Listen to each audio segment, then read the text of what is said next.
शीशा रख दूँगा यहाँ से। दोस्तों हमारे पास मोबाइल है वीवो का 2256, 2228, 2216, 2256 और इस मॉडल में क्या प्रॉब्लम है कि इसमें लाइट सेक्शन में फॉल्ट है। लाइट सेक्शन में बोले तो ये वाटर डैमेज सेट था, मैं आपको दिखा देता हूँ ये। और इसका जो ये एनोड का लाइन रहता है ये वाला, इसका नीचे से प्रिंट जल गया था और इसका यहाँ पे कोई कनेक्शन भी नहीं दिया हुआ है।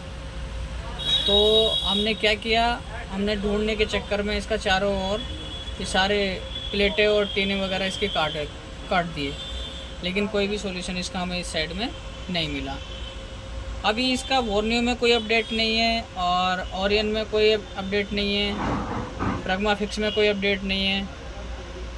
तो अब अगर किसी मॉडल का अपडेट नहीं है तो क्या काम नहीं होगा? काम तो बनेगा ही। तो मैं आपको बता देता हूँ, जैसे ग्राफिक बनने के लिए सबसे पहले हमें ज़रूरत पड़ता है -5 वोल्ट और प्लस के 5 वोल्ट। तो अब इस वीवो का जो T2X है या 2256 है, इसका अगर आप मॉडल नंबर देखें तो यहाँ साफ साफ लिखा हुआ है PD2230AM, ठीक है। तो ये मॉडल, कई सारे मॉडल सेम मदरबोर्ड है और सेम इसका फोल्डर आता है और सेम टेक्नोलॉजी है।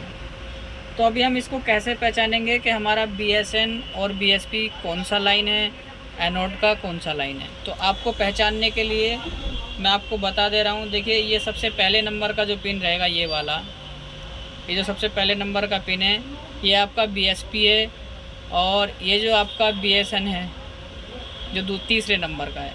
तो पहले नंबर का BSP और तीसरे नंबर का BSN। तो चलिए हम आपको चेक करके बताएंगे कि हम इतना सटीक तरीके से क्यों बोल रहे हैं कि ये BSN है या BSP है। तो अभी हमने अपने मीटर को रखा है डायोड मोड पे और जैसे हम यहाँ एक नंबर पे चेक करेंगे तो ये देखें 672 के आसपास ये रीडिंग दिखा रहा है। अब BSP पे दिखा रहा है, अब BSN पे चेक करें तो देखो ये 2000 दिखा के और OL हो जा रहा है। अब इसको अगर हम अपना रेड प्रोब को चेक करेंगे रेड प्रोब से और ब्लैक प्रोब को हम कर लेंगे ग्राउंड और अब चेक करते हैं तो देखिए ये रीडिंग दिखा दे रहा है। यानी फॉरवर्ड वाइज में ये रीडिंग दिखाता है लेकिन रिवर्स वाइज में ये नहीं दिखाता है। अभी चलिए हम रिवर्स वाइज में चेक करते हैं, ये देखें कोई रीडिंग नहीं दिखा रहा है, अभी ये रीडिंग दिखा के चला जाता है। तो दोस्तों ऐसा क्यों होता है वो सर्किट के ऊपर डिपेंड करता है, क्योंकि यहाँ -5 वोल्ट जनरेट होता है और यहाँ पर प्लस के 5 वोल्ट जनरेट होता है। तो अगर हम माइनस की लाइन को चेक करेंगे तो उसके लिए हमें अपना ग्राउंड भी चेंज करना होता है। चलिए वो लॉजिक की बात है, वो बाद में किसी दिन किसी वीडियो पर डिस्कस करेंगे। लेकिन अभी के लिए मोटा मोटी वीवो का 2256 मॉडल में आपका ये BSP हो गया, ये वाला लाइन आपका BSP हो गया और ये BSN हो गया। और ये दूसरे नंबर का नीचे वाली तरफ ये यहाँ पर ये देखें ये आपका एनोड का लाइन हो गया LED A का। ये 3 लाइन आपको सबसे ज़्यादा ज़रूरत पड़ता है दोस्तों, इसीलिए मैं आपको सिर्फ आज 3 ही लाइनों को बताने वाला हूँ। तो इसका मैं आपको लोकेशन दिखाता हूँ कि इसका लाइट IC का क्या सीक्वेंस है। इसका सीक्वेंस भी दोस्तों थोड़ा अलग है। तो देखो यहाँ पे कोई लाइट IC इसका नहीं दिया हुआ है और बहुत सारे कंपोनेंट भी यहाँ पर लगे हुए हैं। तो चलिए ज़्यादा समय बर्बाद नहीं करते हुए हम पीछे चलते हैं। तो देखिए फ्रेंड्स ये इधर 4GPA लगा है इसका, ये इसका 4GPA लगा है यहाँ पर। और एक IC ये चार्जिंग के लिए यहाँ दिया हुआ है इसका, एक IC ये है। और अभी देखें यहाँ पर इसका BSN और BSP जो आउट होता है दोस्तों तो वो इस IC से होता है। देखें जो ये वाला IC दिया हुआ है ये 15 लाख का, ये यहाँ से BSN और BSP का वोल्टेज आउट होता है। अब इसका एनोड का जो लाइन का आउटपुट होगा तो देखें ये हमारा 6 लाख का IC यहाँ पर लगा हुआ है। ये देखें ये 6 लाख का IC लगा हुआ है और ये वाला जो आउटपुट होता है ये जाता है हमारा CABC के लिए, जिसको आप PWM भी बोलते हैं। अभी PWM IC का क्या काम होता है और ये चीज़ अगर आपको सीखनी है तो आपको हमारा कोर्स को रजिस्टर करना पड़ेगा और आपको पूरी की पूरी सिलेबस की वीडियो आपको मिल जाएंगी। और आपको जुड़ने के लिए मैं व्हाट्सएप का लिंक दे दूँगा और व्हाट्सएप का नंबर भी दे दूँगा, आप ज्वाइन कर सकते हैं। अपना ऑनलाइन सपोर्ट भी रहता है। तो ये CIBC का लाइन आउटपुट है यहाँ से IC से, और इसका क्या काम रहता है ये भी किसी वीडियो में डिस्कस करेंगे।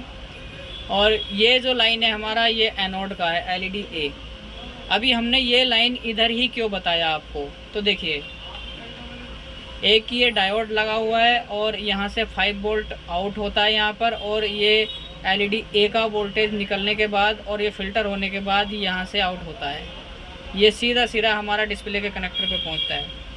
किसी किसी सेट में कॉइल भी लगा रहता है दोस्तों। अगर वो कॉइल नहीं रहता है तो इस तरह से आप पहचान सकते हैं कि एक बड़ा कॉइल होगा, एक डायोड लगा होगा और एक मोटा कैप होगा इस IC के पास में। तो ठीक है फ्रेंड्स, तो आपको ज़्यादा कुछ छानने बीनने की ज़रूरत नहीं है, आपके लिए मैंने वीडियो बना दिया है। एनोड का ये लाइन है तुम्हारा, और इसके हिसाब से आप अपने आप देख सकते हैं। और ये BPH पावर का कॉइल है, ये भी शॉर्ट हो जाता है, ये IC भी ख़राब हो जाता है। और ये आपका कैथोड है कुछ इस तरह से। अगर आपको डायरेक्शन वगैरह देखनी, क्योंकि बोर्ड में कुछ है नहीं, तो सारी IC ये कुछ इस तरह से। ये रिंगर IC दिया हुआ है इसका। अभी अगर रिंगर IC का आपका इनपुट यहाँ से ख़राब हो जाएगा 4.5 वोल्ट, तो आपका रिंगर काम करना बंद कर देगा। ये 2.8 वोल्ट का इन है जो सीधा पावर ये IC से आ रहा है इधर निकल के। ठीक है फ्रेंड्स, तो चलिए फ्रेंड्स इसको पैक करते हैं और देखते हैं इसको चालू करके कि हमारा काम बना कि नहीं बना। तो हम इसके कैमरे कर लेते हैं फिट, और उसके बाद इसको करेंगे चालू। काम दोस्तों काम कीजिए और बहुत अच्छे से काम कीजिए, लेकिन अपने आप को भी अपग्रेड कीजिए। और जो फ्री ज्ञान होता है ना, जो फ्री ज्ञान होता है, पहली बात तो कोई देता नहीं है, फ्री कुछ अच्छा मिलता नहीं। और अगर जो फ्री मिलता भी है कोई देता भी है तो किसी को कदर नहीं होता है। तो इसलिए अभी ज़्यादा मैंने वीडियो भी बनाना बंद कर दिया है दोस्तों। फ्री बांटने से कोई फ़ायदा है नहीं, क्योंकि लोग फ्री की चीज़ों को कदर नहीं करते हैं। और आपको अगर कुछ चाहिए तो आपको पैसा खर्च करना पड़ेगा, सीधी सी बात है। हाँ, लेकिन अपनी ईमानदारी के साथ चलो चेक करते हैं इसको। नेटवर्क वगैरह बाद में लगाएंगे और देखते हैं कि चालू होता है कि नहीं। और फ्रेंड्स ये मैकेनिकों के लिए नहीं, ये जो आम कस्टमर होते हैं अपने, उनके लिए भी वीडियो है। अगर आपको कोई प्रॉब्लम आ रही है, आपके मोबाइल में कोई दिक्कत आ रही है, तो आप हमको ज्वाइन कर सकते हैं। और साई कॉम्प्लेक्स में अपनी शॉप है, आप आएँ, मिलें और मोबाइल रिपेयर कराएं। ये देखें फ्रेंड्स, ये लाइट भी हमारी आ चुकी है। तो वीडियो कैसा लगा दोस्तों कमेंट सेक्शन में बताएं।